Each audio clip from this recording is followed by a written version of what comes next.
अध्याय 2 और श्लोक क्रमांक 13 आज होगा ना, 13 करेंगे।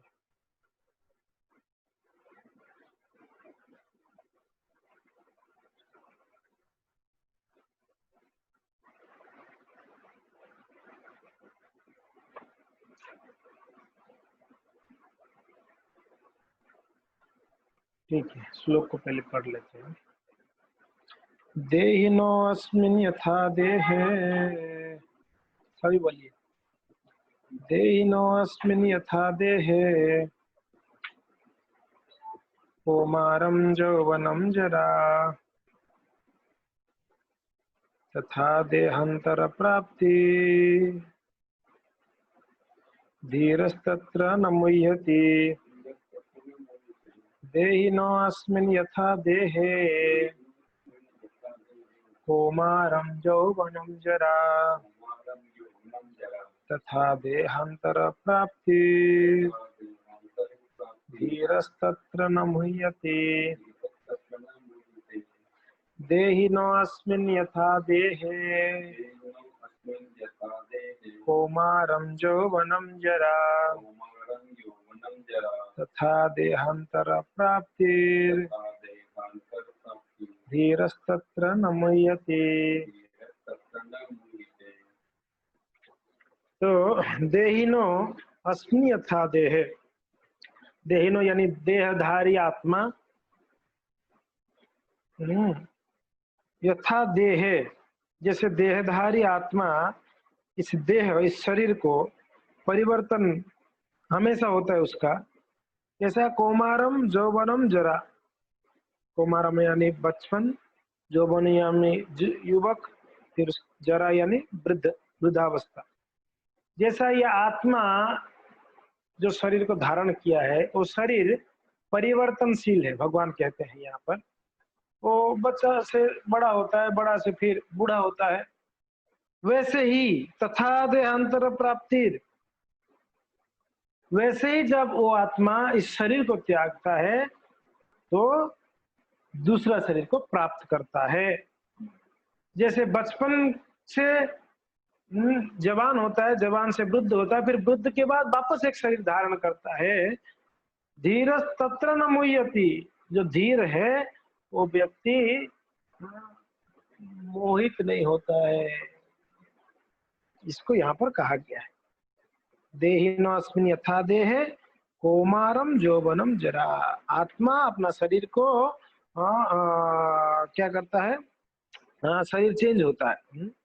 और वैसे ही जब इस शरीर को त्यागने के बाद भी और एक शरीर प्राप्त होती है, और वो व्यक्ति जो धीर है वो मोहित नहीं होता है। अनुवाद में प्रभुपाद जी कहते हैं, जिस प्रकार शरीरधारी आत्मा इस शरीर में बाल्यावस्था से तरुणावस्था, तरुणावस्था से वृद्धावस्था में निरंतर अग्रसर होता रहता है, उसी प्रकार मृत्यु होने पर आत्मा दूसरे शरीर में चला जाता है। धीर व्यक्ति ऐसे परिवर्तन से मोहन को प्राप्त नहीं होता है। ठीक है, उसका अर्थ समझ में आ गया श्लोक का, ठीक है ना। का अभी तात्पर्य हम लोग पढ़ लेते हैं। तात्पर्य कौन पढ़ेगा?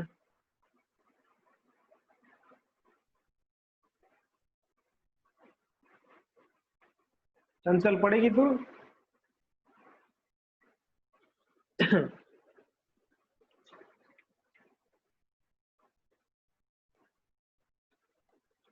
अनम्यूट कर,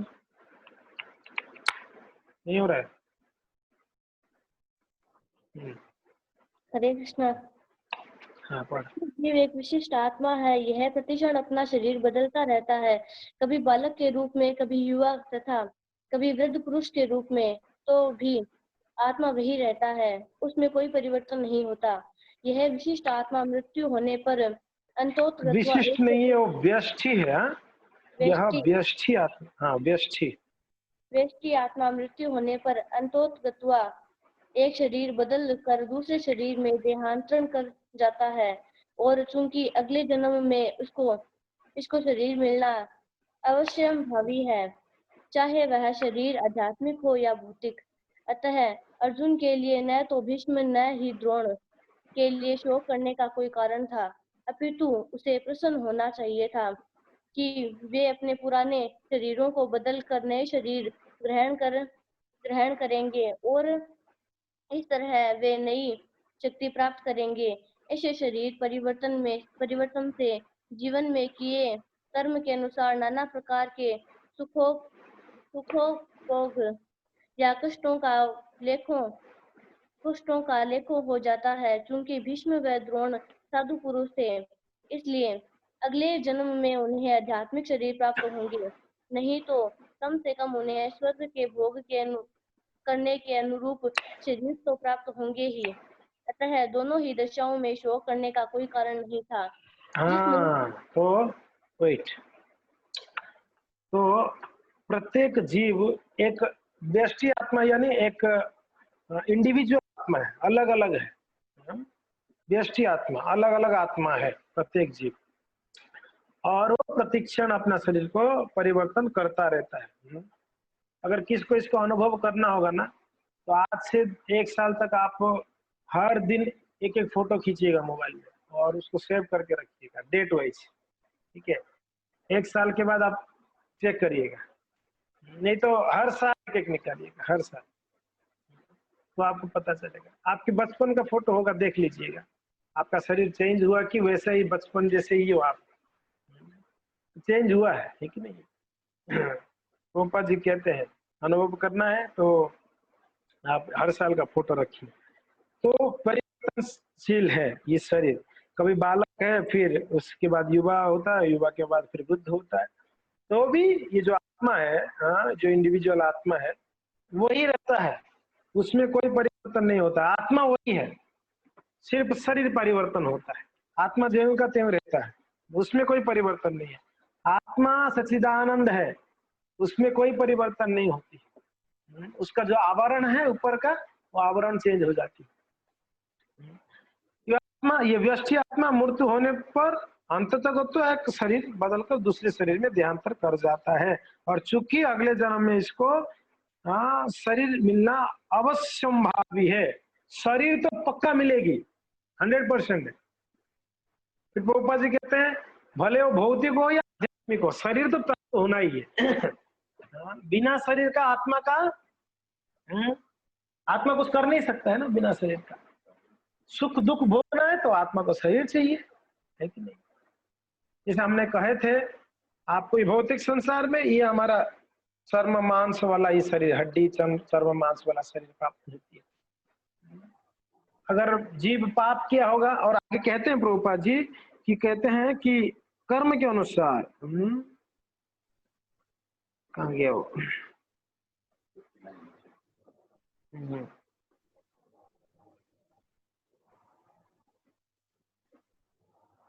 अपितु उसे प्रसन्न होना चाहिए था कि वे अपने पुराने शरीर को बदलकर नए शरीर ग्रहण करेंगे और इस तरह वह नए शक्ति प्राप्त करेंगे। ऐसे शरीर परिवर्तन से जीवन में किए गए कर्मों के अनुसार, देखिए यहाँ पर पापा जी कहते हैं कर्मों के अनुसार नाना प्रकार का सुख उपभोग, तो जैसे कर्म करते हैं वैसे उसको शरीर प्राप्त होती है।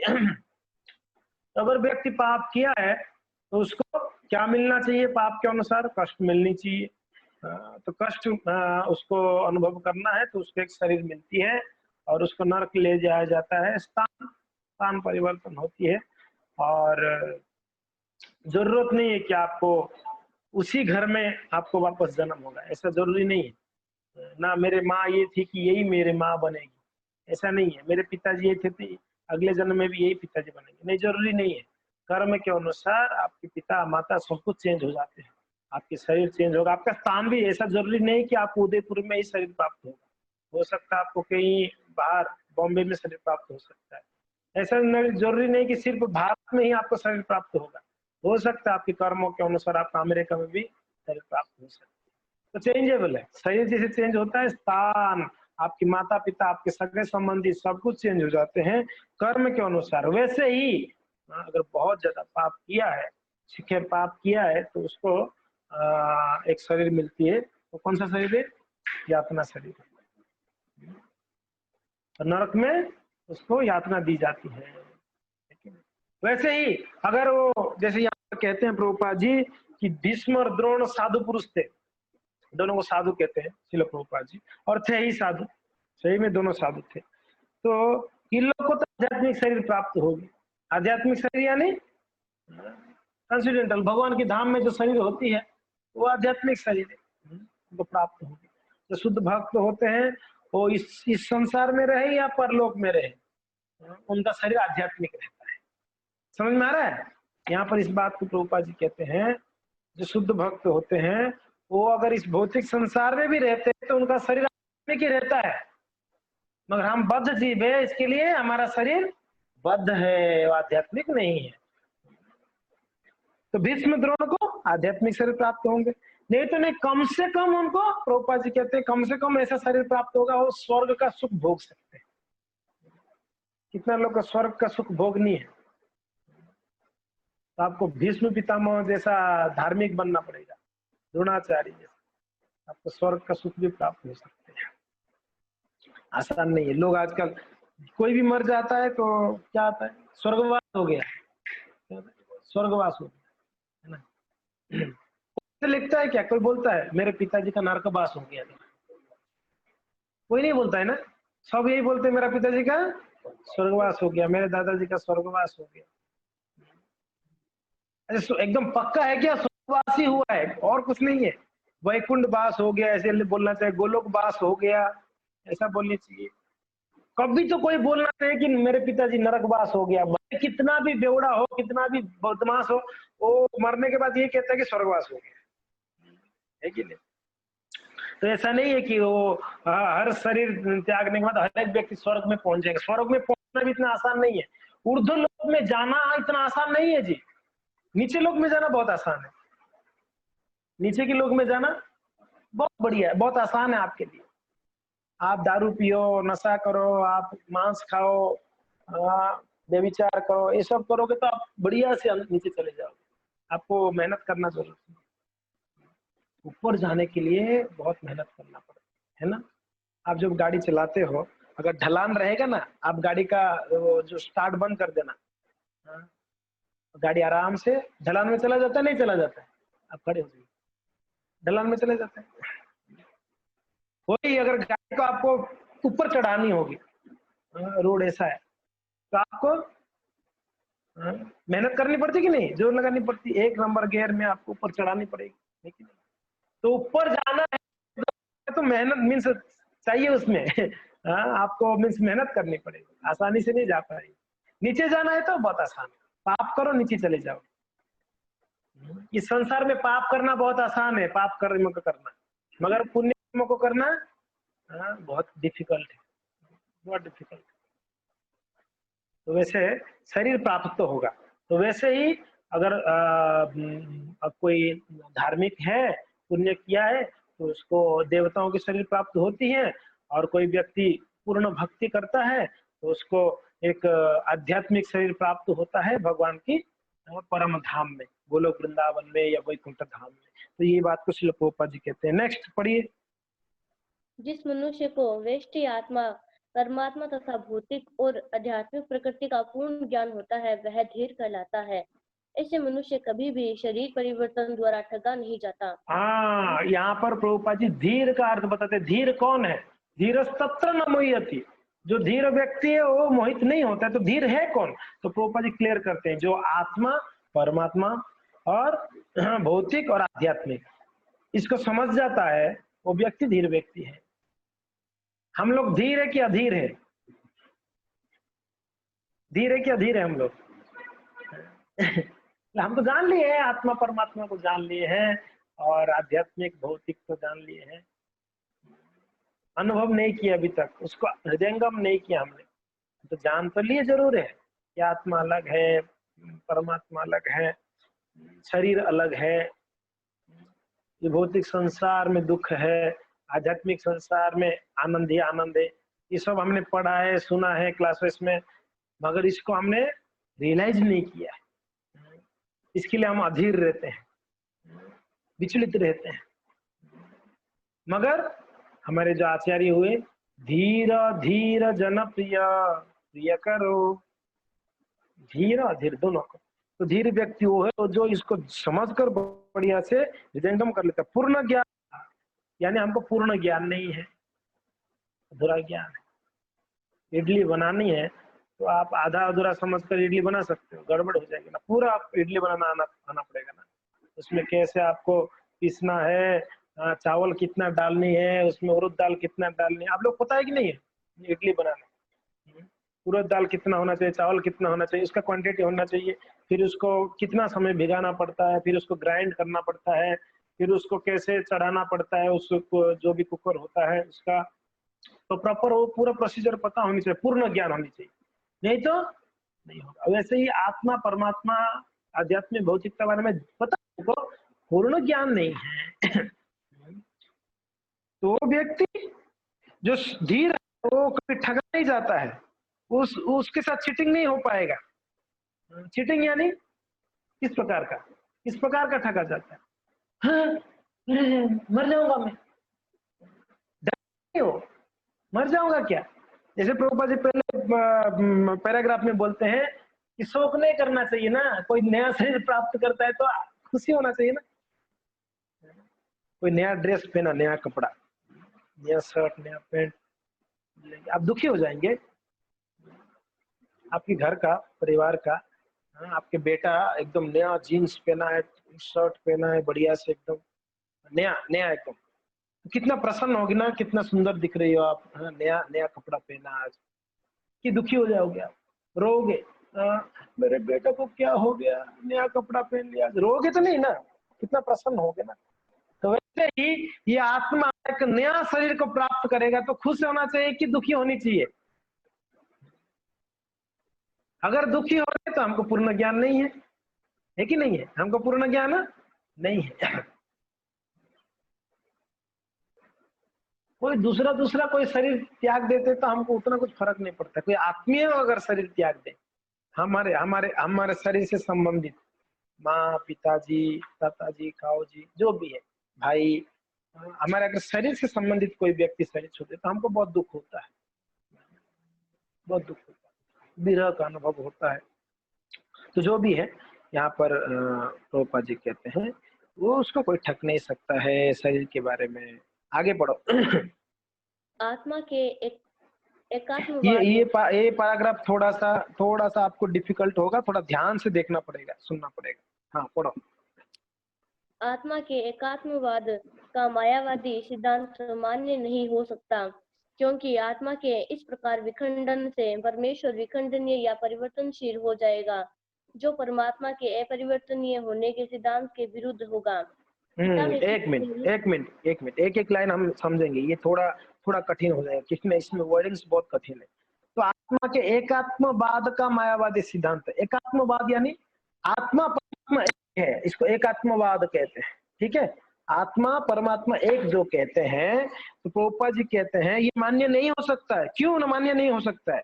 अगर मान्य होगा तो जिस प्रकार आत्मा के इस प्रकार के विखंडन से परमेश्वर का विखंडन या परिवर्तन हो जाएगा। अब समझ में आ रहा है? जैसे आत्मा का आवरण परिवर्तन होती है, अगर आत्मा परमात्मा सेम हो तो परमात्मा का भी क्या है, शरीर परिवर्तन होगा, वो भी विखंडन हो जाएगा। तो ये मान्य नहीं हो सकता। वो क्या बोल रहे हैं आगे, जो परमात्मा है वो अपरिवर्तनीय होने के सिद्धांत के विरुद्ध हो जाएगा। फिर समझ में आ रहा है? आत्मा वो शरीर परिवर्तन करता है, परमात्मा नहीं करता है। परमात्मा का कोई परिवर्तन नहीं है उसका शरीर, परमात्मा चिन्मय है। तो ये सिद्धांत गलत होगा कहते हैं श्रील प्रभुपाद जी। यहाँ पर आगे पढ़ो। गीता में पुष्टि हुई है कि परमात्मा के खंडों का साक्षात सनातन अस्तित्व है, जो शर कहा जाता है, अर्थात उसमें भौतिक प्रकृति के गिरने की प्रवृत्ति होती है। हाँ, एक मिनट तो आप लोग सब ये तो सुने हैं आत्मा जो है परमात्मा का अंश है, ठीक है? आत्मा परमात्मा का अंश है। तो कोई कह सकता है कि जैसे आत्मा परमात्मा से निकला तो परमात्मा हो सकता है कम हो गया होगा, खंड हो गया होगा, छोटा हो गया होगा, ऐसा कोई कह सकता है। आत्मा निकल गया ना, और कितने आत्मा निकलते हैं, कई सारे आत्मा निकलते हैं, तो परमात्मा छोटा हो गया होगा, या परमात्मा के खंडों का जो शाश्वत है, हाँ, सनातन। ये जो जीव है, जीव के बारे में वर्णन करते हैं, परमात्मा से आत्मा होता है, उसको जीवात्मा कहते हैं। तो ये जीव आत्मा को अक्षर कहते हैं और उसका अस्तित्व क्या है? वो भौतिक संसार में गिरने का, हाँ, ये कहते हैं कि वो भौतिक प्रकृति में गिरने की प्रवृत्ति होता है उसका। किसका? जीवात्मा का। ये भौतिक संसार में गिरने का उसका प्रवृत्ति है। पुनरपि जननम पुनरपि मरणम, वो प्रवृत्ति है उसका, कहते प्रवृत्ति। समझ में आ रहा है ना? तो उसका कार्य है, वृत्ति है, वृत्ति, प्रकृष्ट रूपेण वृत्ति, प्रवृत्ति कहते हैं। मगर परमात्मा को जरूरत नहीं कि इस भौतिक जगत में गिरेंगे, वो गिर नहीं सकते। वो अपने, इसके लिए तो भगवान को क्या कहते हैं? अच्युत, यानी वो कभी भी अपने स्तर से नहीं गिरते हैं। मगर जीवात्मा वो गिर जाता है।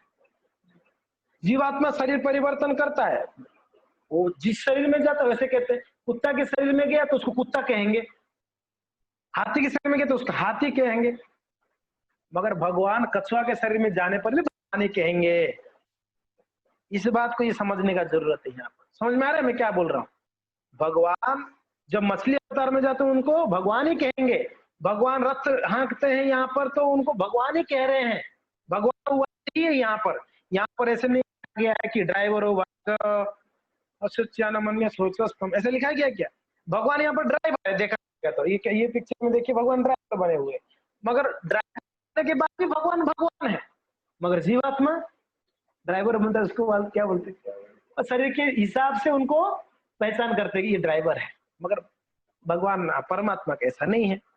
आगे पढ़ो। ये अंश भिन्न खंड नित्य भिन्न रहते हैं, यहाँ तक कि मुक्ति के बाद भी व्यष्टि आत्मा जैसे का तैसा भिन्न अंश बना रहता है। हाँ, ये जो भगवान परमात्मा का जो अंश है, आत्मा है, ये आत्मा नित्य भिन्न ही रहता है। कभी भी भगवान के साथ में से इस समान नहीं, विलीन नहीं हो जाता, ऐसे कह रहे हैं। यहाँ तक कि मुक्ति के बाद भिन्न रहता है, ऐसे कह रहे हैं। आगे पढ़ो। किंतु एक बार मुक्त होने पर वह श्री भगवान के साथ सच्चिदानंद रूप में रहता है। परमात्मा पर देखिए, कहते हैं किंतु एक बार मुक्त होने पर भी क्या होता है? वो एक किसके रूप में रहता है?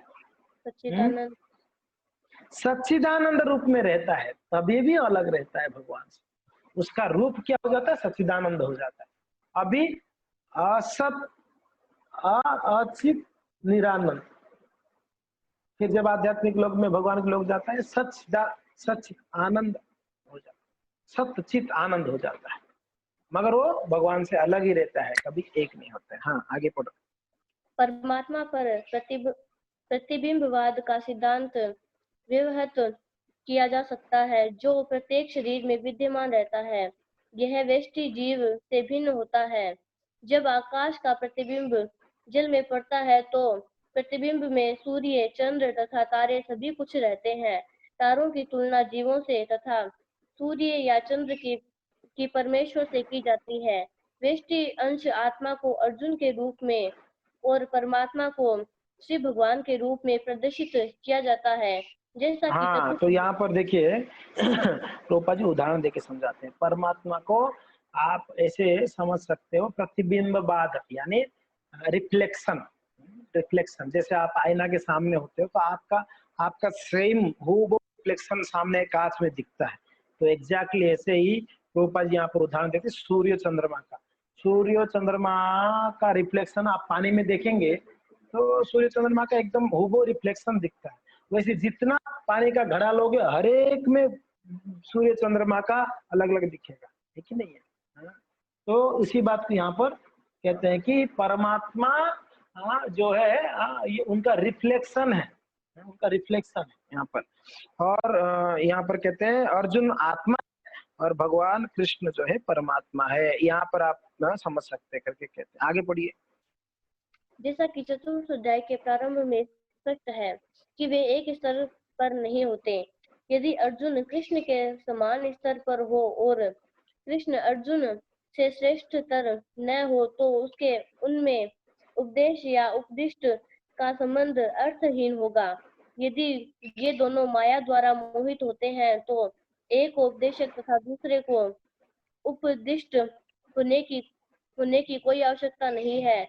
ऐसा उपदेश व्यर्थ होगा क्योंकि माया के चंगुल में रहकर कोई भी प्रामाणिक उपदेशक नहीं बन सकता। ऐसी परिस्थितियों में यह मान लिया जाता है कि भगवान कृष्ण परमेश्वर है जो पद में माया द्वारा विस्मृत अर्जुन रूपी जीव से श्रेष्ठ है।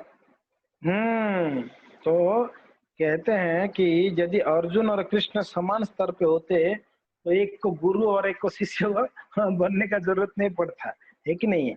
तो समान कैसे हो सकते हैं? वो एक उपदेशक है और एक उपदिष्ट है जो उपदेश सुनने वाले हैं। हाँ, वो अर्थहीन हो जाएगा ना फिर अगर दोनों समान है तो कभी भी समान नहीं हो सकते हैं। यदि ये दोनों माया के द्वारा मोहित होते तो एक को उपदेशक तथा दूसरे को उपदिष्ट होने की कोई आवश्यकता नहीं था। दोनों माया में है। समझ में आ रहा है ना? हम गुरु स्वीकार करते हैं, हम बोले कि गुरु मैं एक ही हूँ, सही में हाँ? मेरे गुरु को प्रणाम करो, मुझे प्रणाम करो, एक ही है। मूर्ख कैसे बोले? एक ही है। अरे वो गुरु तो जाने के मैं भी मैं शिष्य हूँ उनका। सेम है, सही में हो सकती है क्या? गुरु शिष्य सेम स्तर पे रहेंगे कभी?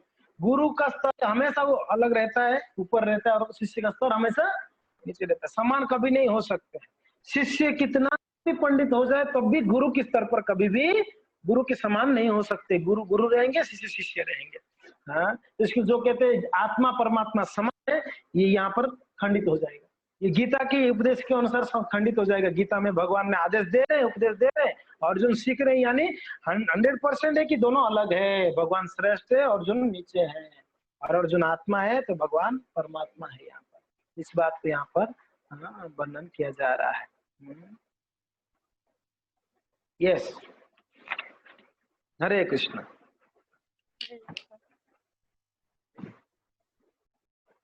किसी को कोई शंका है इसमें, इस श्लोक में?